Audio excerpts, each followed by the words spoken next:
여러분, 한강 매일 아마 보실 것입니다. 한강. 근데 한강이 정말 적지 않은 물이 흘러가죠. 아마 전 세계적으로도 이렇게 큰 강이 도시 한가운데로 흘러가는 아마 그런 도시나 어떤 그런 강 쉽지 않습니다. 세계적으로 유명한 강들이라고 해서 여러분 반드시 이렇게 큰 강은 아니에요. 근데 서울을 흐르는 이 강은요, 진짜 큰 강입니다. 그런데 우리는 매일 강을 보니까 뭐 당연히 물이 흐른다 이렇게 생각을 하죠. 그런데 이 물이 어디서부터 시작을 해서 이 물이 흐르고 있는지 여러분 아십니까? 이 한강에 물이 흐르기까지 수없이 많은 지류들이 있고요. 그 발원지, 저기 속리산, 그리고 또 강원도, 인제, 양구, 여기까지 올라가서 거기에서부터 이 물이 발원을 해서 작은 개천이 되고 또 그것이 또 모여서 작은 강이 되고 나중에는 남한강, 북한강, 그리고 이것이 합류해서 최종적으로 팔당에서부터 서울을 흐르는 이런 큰 강이 된다는 것. 그러니까 이 하나의 강이 흐르는 것이 어느 날 갑자기 막 어디에서 엄청난 물이 쏟아나서 강이 되는 것이 아니라 저 발원지에서부터 또 수없이 많은 그런 지류들이 합쳐져서 긴 그런 거리를 이 물이 흘러온 후에 서울을 가로지르는 한강이 지금 이렇게 흐르고 있다라는 것, 당연한 사실인데도 우리는 그것을 미처 생각하지 못할 때가 많이 있는 것 같습니다. 그 이집트를 흐르는 나일강은 말입니다. 사실 이집트 지역에는 그렇게 비가 내리질 않습니다. 그런데 그 나일강에 흐르는 그 물은 어디서부터 오느냐 하면 훨씬 굉장히 먼 상류 수단에서부터 그 밀림 지역에 비가 내리고 그 빗물들이 모여서 흘러와서 결국에는 이집트 그 사막 지역을 가로질러서 흘러갑니다. 그 이집트 자체에는 그렇게 비가 많이 오지 않아요. 거의 오지 않아요. 그런데 그 강으로 인해서 그 강 주변에서는 농사도 짓고 사람들이 거기서 곡식을 얻어서 먹고 살고 하면서 전 세계적으로 가장 먼저 고대 문명이 생겨났던 곳이 바로 이집트입니다. 여러분, 우리의 신앙도요, 어느 날 갑자기 막 큰 물줄기가 흘러가지고 어떤 결과가 주어지는 그런 일은 거의 없습니다. 항상 가장 작은 일, 아주 세미한 일, 어찌 보면 그 당시에는 긴가 민가한 그러한 일들이 있습니다. 야, 이것이 하나님의 은혜인가? 아닌가? 그 정도 말이죠. 또는 하나님께서 매일 아침 주시는 말씀들, 매일 아침 내게 세미한 음성으로 들려주시는 말씀들, 그리고 내게 기도할 때 아주 조금씩 내 마음을 감화시켜 주시고 감동시켜 주시는 그러한 은혜들, 이러한 은혜들이 모이고 그런 은혜들을 경험해 오면서 장차에는 큰 믿음으로까지 나아가게 되는 것입니다. 그런데 이러한 은혜들을 우리가 만약에 소홀히 여기게 되면, 내게 매일 아침 주시는 말씀을 통해서 주시는 그러한 은혜들, 또 내가 기도를 통해서 내가 얻게 되는 그러한 경험들을 만약에 우리가 소홀히 여기거나 기도하지 않거나 말씀 읽지 않는다고 하면 어느 날 갑자기 은혜를 입어가지고 큰 믿음으로 나아간다? 기대할 수 없습니다. 하나님은 그렇게 일하시지도 않습니다. 오늘 우리가 이 빌립보서 말씀을 읽었습니다. 사실 우리가 빌립보서 말씀, 성경 어느 구절이든지 그렇습니다. 한 구절을 딱 떼어놓고 이 말씀이 어떤 말씀인가 이렇게 생각하면 굉장히 지엽적인 말씀이 되고 사실은 말씀을 제대로 이해하지 못할 때도 있습니다. 또 어떤 경우에는 말씀을 읽고서 단지 도덕적인 어떤 훈계 정도로만 여길 수도 있습니다. 그래서 우리가 처음에 이 빌립보서 4장 9절 말씀을 우리가 연초에 읽었습니다. 교회 주제와 함께 읽었는데, 그러나 이것으로는 굉장히 부족해요. 그래서 의도적으로 빌립보서 1장부터 다시 이 말씀을 차근차근 우리가 같이 읽어온 것입니다. 오늘 우리가 읽은 이 말씀도 어느 날 갑자기 우리에게 주어지는 그런 내용이 아니라는 사실을 전제로 말씀을 드립니다. 앞에 빌립보서 1장부터 뿐만 아니라 빌립보 교인들이 하나님의 말씀을 받고 이 복음에 처음 참여한 그때서부터 어떻게 그들이 신앙생활을 해 왔는가, 그리고 그들의 그러한 신앙생활이 이어지면서 이러한 결과로 나타나고 있다는 사실. 그래서 성경에는요, 그러므로라고 많이 나와요. 그러므로라는 것은 무엇이죠? 이러이러한 것들이 있다. 그러한 것들로 인하여서 이러한 것이 이제 나타난다. 또 이렇게 하자라고 말씀하고 있는 것입니다. 앞에 있는 말씀과 함께 이어져서 우리가 말씀을 생각할 때 비로소 이 말씀이 우리에게 무엇을 가져다 주는 것인지 알 수 있게 되는 거죠. 그런데 앞에 있는 말씀을 무시하고 그냥 이 말씀을 딱 띄워놓고 보면 단지 도덕적인 교훈으로만 우리가 받기가 쉬운 그러한 말씀입니다. 그래서 4장 1절 말씀에 그러므로라고 시작을 하고 있어요. 그러므로 앞에서 내가 가진 의는 이러한 것이다, 또 복음은 이러한 것이다, 또 내가 달려가는 것은 이러한 것이다, 이러한 것을 쭉 사도 바울이 말씀하고 있습니다. 거기에는 십자가의 원수들도 있다 이렇게 말씀하고 있고요. 그리고 또 우리의 시민권은 땅에 있지 아니하고 하늘에 있다. 자, 이러한 말씀을 다 우리에게 들려주신 후에 그러므로라고, 거기에서부터 이러한 신앙을 기초로, 이러한 신앙을 배경으로 해서 나타나는 것이 그러므로 하면서 다시 한번 근본적인 질문을 우리가 지난주에 던졌습니다. 그것은 주 안에서라는 거죠. 주 안에서. 하나님께서 아담을 부르실 때에 아담이 범죄하고 숨었어요. 그 아담에게 너 뭔 짓 했느냐 이렇게 묻지 않으시고 너 지금 어디 있느냐라고 하나님께서 물으셨습니다. 하나님께서 그를 찾으신 것입니다. 내가 지금 어디에 있느냐, 내가 지금 무엇을 하느냐도 물론 중요하지만 더 근본적인 질문은 지금 내가 어디에 서 있느냐라는 거죠. 어디에서 내가 생활하고 있느냐, 내 마음이 어디에 있느냐, 어디에서부터 내가 이 생명을 얻어서 살고 또 내 육신은 어디에서부터 영향을 얻어서 살고 있느냐, 어디에 있느냐라는 질문입니다. 이제 이 말씀을 마무리하면서 우리는 세 가지 그리스도인의 덕목에 대해서 함께 나누려고 합니다. 세 가지. 그런데 먼저 우리가 하나 생각할 말씀이 베드로전서 2장 9절 말씀이 있는데요, 제가 읽어드리겠습니다. 그러나 너희는 택하신 족속이요 왕같은 제사장들이요 거룩한 나라요 그의 소유가 된 백성이니 이는 너희를 어두운 데서 불러내어 그의 귀한 빛에 들어가게 하신 이의 아름다운 덕을 선포하게 하려 하심이라. 우리 주님의 아름다운 덕, 그 덕을 주님은 우리에게 베풀어 주셨습니다. 주님이 주시는 덕을 누가 받느냐, 누가 그 은혜와 혜택을 받느냐, 우리에게 주신 것입니다. 그렇게 해서 주님이 우리를 택하신 족속 왕같은 제사장 거룩한 나라 그의 소유된 백성이 되게 하신 후에 이제 우리로 하여금 하시는 것은 그것으로 말미암아 살게 하시는 거예요. 살게 하시는 거예요. 여기에 말씀에는 그 아름다운 덕을 선포하게 하려는 것이다. 선포. 네. 무슨 얘기죠? 주님께는 이것이 있습니다라는 거예요. 여러분, 우리 주님께는 이것이 있습니다. 내가 그 은혜를 받았습니다. 여러분, 이런 것이 주님께 있습니다. 이런 은혜가 주님께 있습니다. 이것을 내가 받았습니다. 주님은 나에게 주셨습니다. 여러분에게도 주십니다. 여러분도 받기를 원합니다. 이게 선포 아닙니까?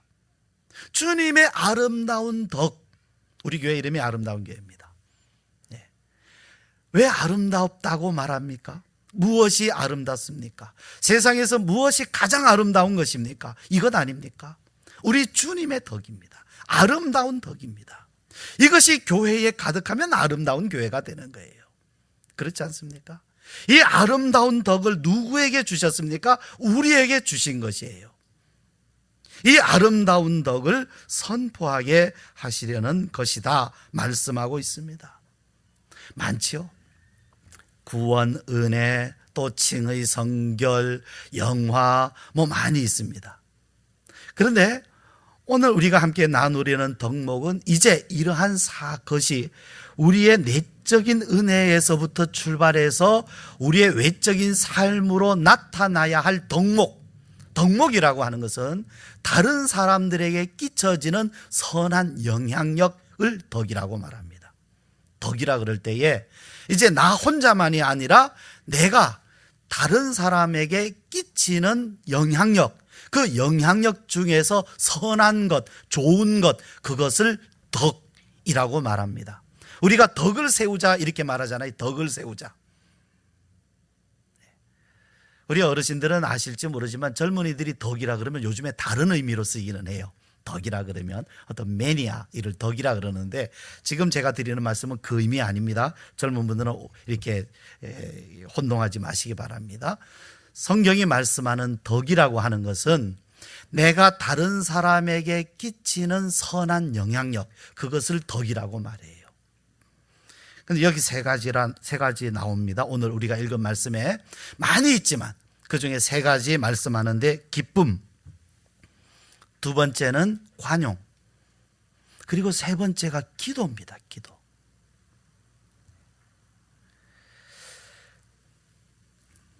우리가 사는 시대는요, 정말 첨단 과학, 문명, 기술, 문화, 지식, 정말로 우리가 사는 시대야말로 가장 최첨단이라고 좀 말할 수밖에 없죠. 전 시대, 전 역사, 인류가 살아온 역사 가운데 지금처럼 지식이 범람하는 때가 없습니다. 지금은요, 몰라서 문제되는 때가 없잖아요. 검색하면 다 나옵니다. 뭐든지 다 나와요. 물론 안 나오는 것도 있지만 어마어마한 정보들이 쏟아져 나오고 있습니다. 그리고요, 지금 우리가 사는 시대야말로 엄청난 그런 과학 문명의 시대 아닙니까?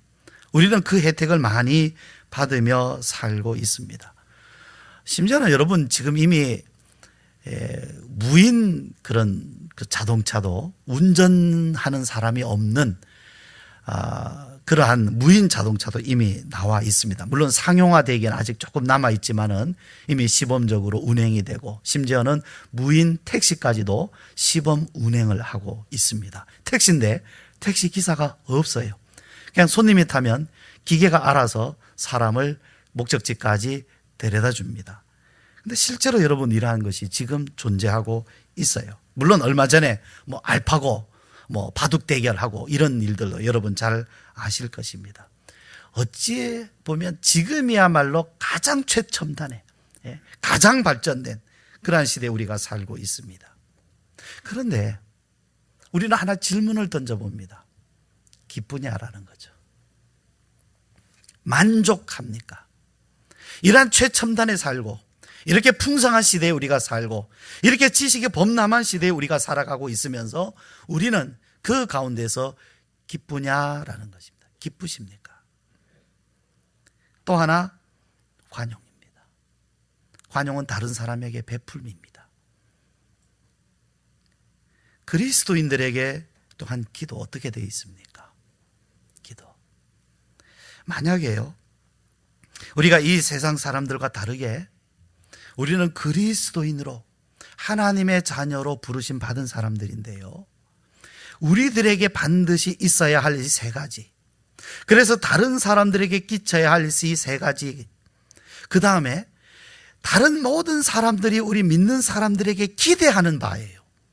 기쁨, 관용, 그리고 기도입니다. 만약에 이것이 우리에게 있다고 하면 주님께서 너희는 세상의 빛이다, 너희는 세상의 소금이다 하신 말씀 그대로입니다. 그러나 만약에 이것이 우리에게 없거나 부족하다고 하면 맛 잃은 소금 아니냐.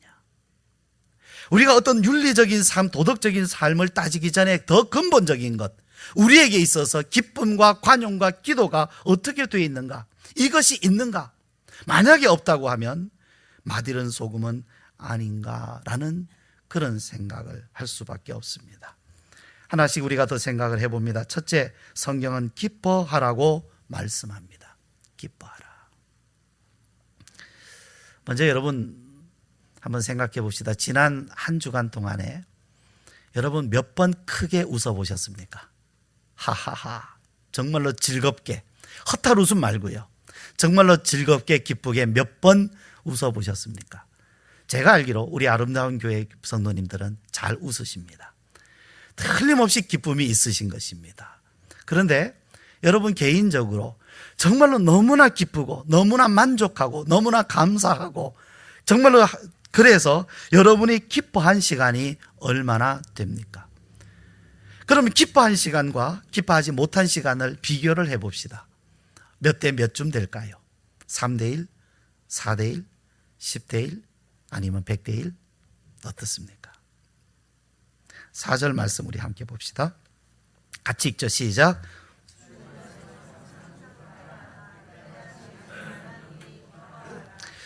여러분 우리가 빌립보서 읽어오면서요, 주 안에서 기뻐하라, 또 기뻐한다, 기쁨이다, 이런 말씀들 여러 번 반복된 걸 여러분 기억하실 것입니다. 정말로 빌립보서에서 바울은 기쁨에 대해서 많이 말씀하고 있습니다. 왜? 이 기쁨은 가장 기본적인 덕목이기 때문에 그래요. 기쁨은요, 사실 엄밀하게 말하면 덕목이라기보다는 감정이죠. 그런데 왜 이 기쁨을 덕목에다 집어넣느냐 하면 이 기쁨은 다른 사람들에게 끼쳐지는 더 큰 선한 영향력이기 때문에 그렇습니다. 기뻐하는 사람은 다른 사람을 기쁘게 할 수 있어요. 내게 기쁨이 있으면 다른 사람을 기쁘게 할 수 있어요. 이제 그 다음 우리가 함께 나눌 관용도 마찬가지입니다. 내게 기쁨이 있으면 관용할 수 있어요. 그러나 내게 기쁨이 없으면 관용할 수가 없습니다. 여러분 기쁨이 없고 매사가 짜증난다, 그러면 관용할 수 있습니까? 관용 안 됩니다. 그런데 내게 기쁨이 있어요? 얼마든지 관용할 수 있습니다. 그러니까 이 기쁨이라고 하는 것은 더 근본적인 덕목이라고 말씀할 수 있죠. 그런데 우리는 어떻게 기뻐할 수 있습니까? 어디서부터 이 기쁨이 나옵니까? 자녀가 부모에게 주는 기쁨은 어떤 것입니까?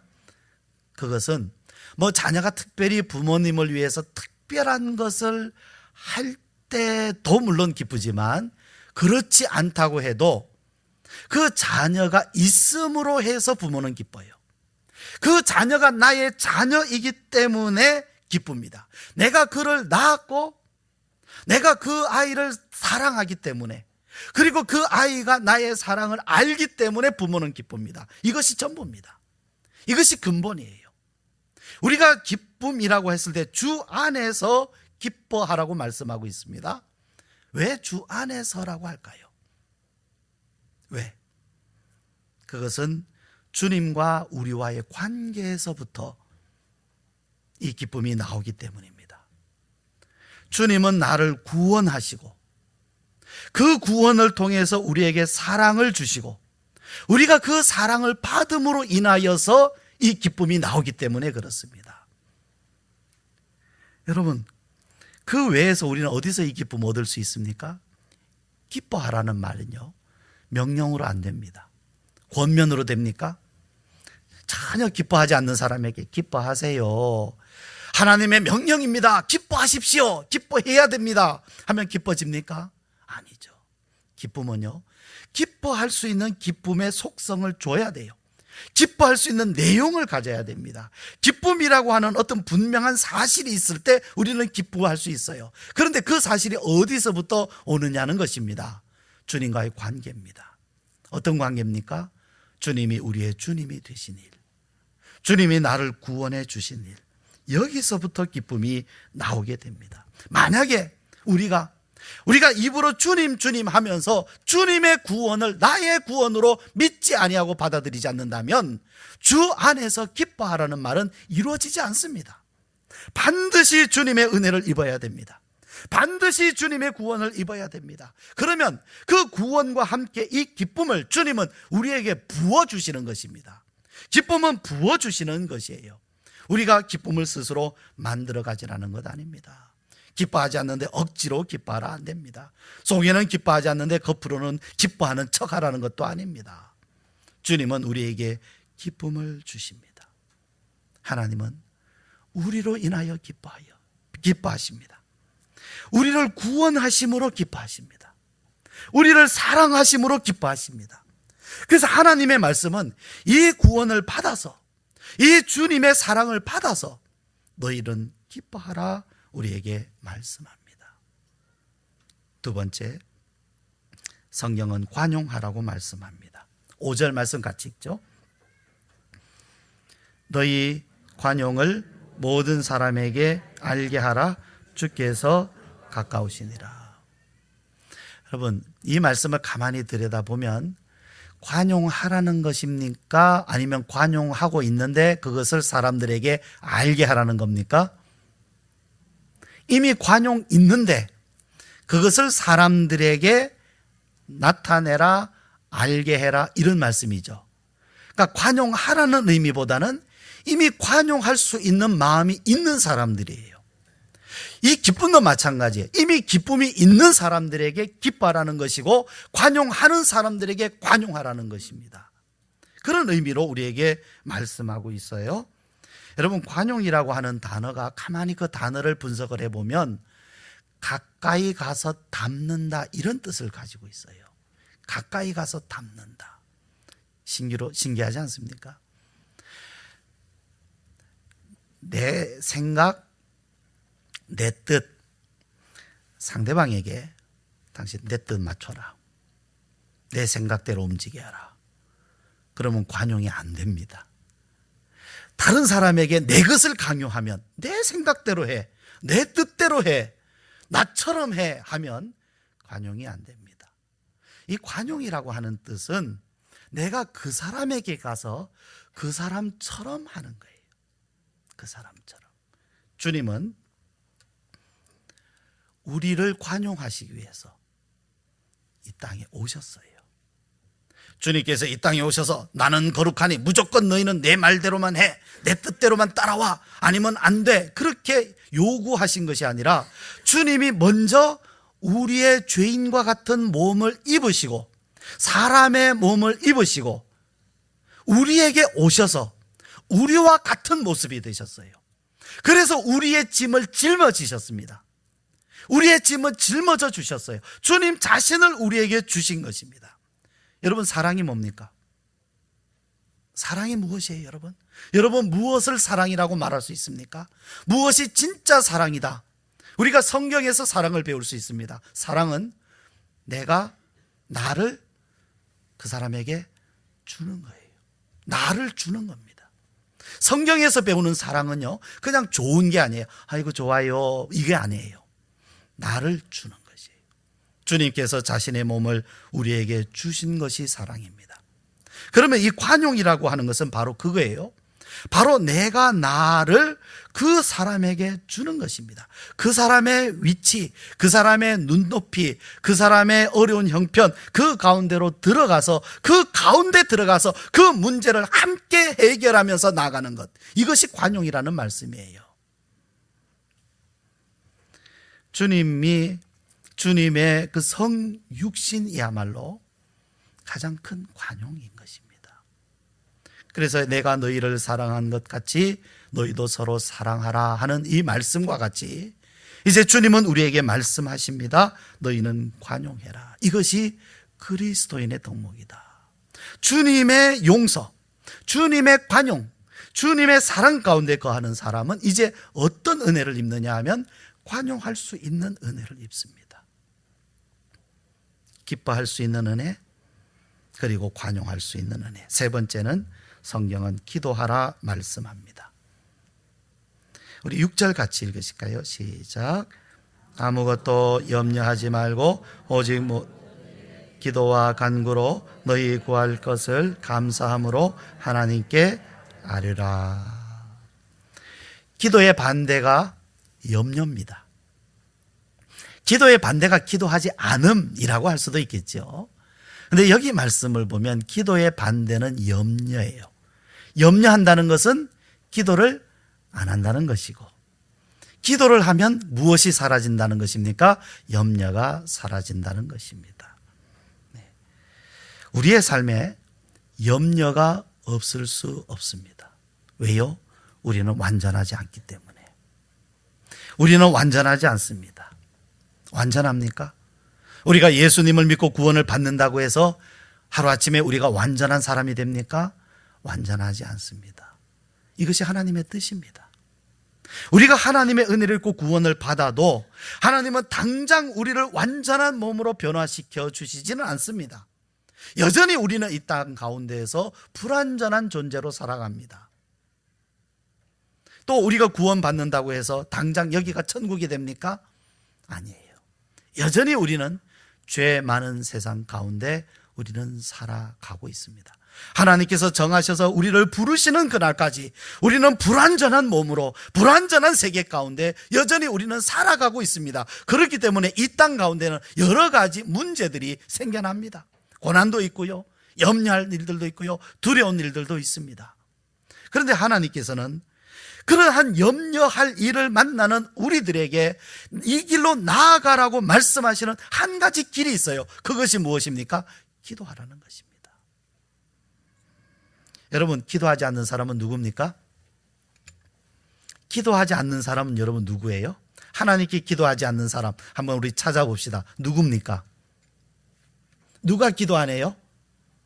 누가 기도를 안 합니까? 기도 안 하는 사람이 누굽니까? 그래요, 우리는 쉽게 찾을 수 있어요. 교회 안 다니는 사람입니다. 교회 안 다니는 사람은 기도 안 해요. 기도합니까? 기도 안 하죠. 그 사람에게 가서 우리 기도합시다 그러면 뭐라 그럽니까? 웃습니다. 그 사람들 기도 안 해요. 누가 기도 안 합니까? 하나님을 안 믿는 사람입니다. 여러분, 누가 기도를 안 합니까? 기도 안 하는 사람은 누굽니까? 어떤 사람이 기도를 안 합니까? 교만한 사람 기도 안 합니다. 그렇죠? 교만한 사람은 기도하지 않아요. 또 어떤 사람 기도 안 합니까? 자기의 문제를 자기가 해결하려는 사람은 기도하지 않아요. 왜? 내가 해결할 수 있는데 왜 기도합니까? 왜 기도하겠어요? 그러나 하나님 앞에 겸손한 사람은 기도합니다. 기도할 수밖에 없습니다. 하나님의 뜻을 묻습니다. 하나님의 도우심을 구합니다. 여러분, 기도는 그리스도인이 갖춰야 할 가장 기본적인 덕목이고, 또한 이 기도는 다른 사람에게 끼치는 매우 선한 영향력입니다. 여러분 보십시오. 여러분이 기도하지 않으면 누가 기도 안 합니까? 여러분의 자녀들이 기도하지 않습니다. 여러분이 기도하면 누가 기도합니까? 여러분의 자녀들이 기도합니다. 이제 우리는 오늘 기쁨, 관용, 기도에 대해서 우리는 이 세 가지 그리스도인의 덕목에 대해서 함께 말씀을 나눴습니다. 주님께서는 우리에게 이 세 가지 마음을 주셔요. 이 아름다운 덕, 우리에게 기쁨, 관용, 기도라고 하는 정말로 귀한 아름다운 덕을 우리들에게 선한 영향력으로 우리에게 끼쳐 주셨습니다. 우리는 그 은혜를 입어서 이제 우리들이 삶을 살아갈 때에 이것이 우리에게 있어야 됩니다. 이것이 나타나야 됩니다. 이것이 풍성해야 합니다. 여러분, 기쁨을 원합니까? 관용을 원합니까? 기도를 원합니까? 우리 주님께 기도합시다. 함께 기도합시다. 주님께서 원하시는 것이고 우리에게 주시는 주님의 선한 영향력이요, 아름다운 덕이요, 우리에게서 나타나게 하시는 그러한 귀한 영향력들입니다. 우리 함께 이 아름다운 덕을 위하여서 기도드리십시다.